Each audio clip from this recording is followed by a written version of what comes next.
κινητή επάνω στο ρότεξ. Το αριστερό του πόδι μπαίνει σε έσωστροφή.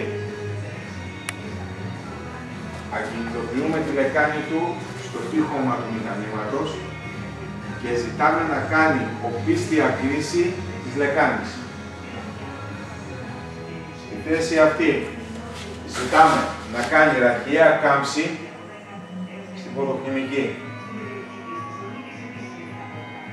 Να στρίψει προς τα μέσα χωρίς να ξεκολλήσει τη λεκάνη από τον τοίχο 15 με 20 μοίρες. Στρίψε.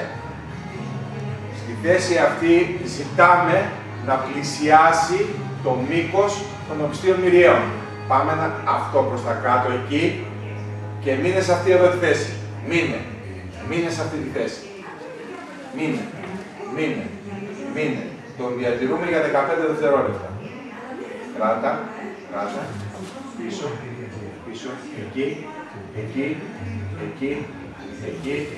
εκεί, κράτα, πάμε, άστο, κατέβω.